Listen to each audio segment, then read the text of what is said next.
तुमचा विश्वास आमची बातमी। जिल्हा कायद्याचा बालेकिल्ला, नाशिक जिल्हा कायद्याचा बालेकिल्ला, नाशिक जिल्हा कायद्याचा बालेकिल्ला, नाशिक जिल्हा कायद्याचा बालेकिल्ला,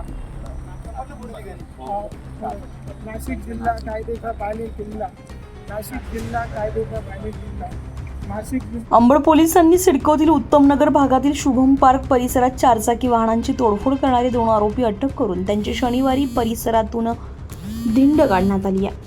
अंबड पोलीस ठाण्याच्या हद्दीमध्ये पुन्हा एकदा कोयता गँगचा धुमाकूळ पाहायला मिळालाय। तर शुभम पार्क परिसरात युवकावर धारदार शस्त्राने जीवघेणा हल्ला करत पार्किंगमध्ये उभ्या असलेल्या चारचाकी वाहनांची तोडफोड करण्यात आल्याची खळबळजनक घटना घडली आहे। या प्रकारामुळे परिसरात भीतीचं वातावरण निर्माण झालेलं होतं।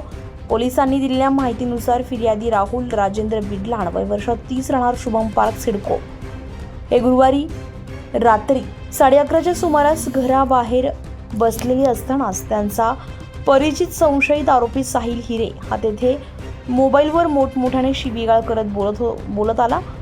यावेळी येथे शिवीगाळ करू नको असं राहुल बिडलाण यांनी सांगितल्यानं साहिल हिरे संतापला।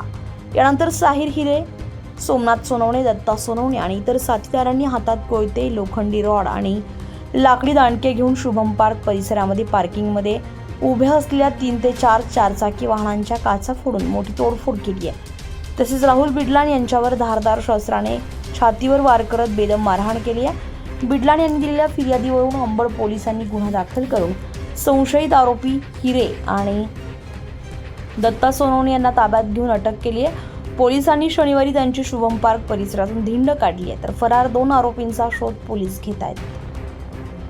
सागर चौधरी, आपलं शासन, नाशिक। आपलं शासन, तुमचा विश्वास आमची बातमी।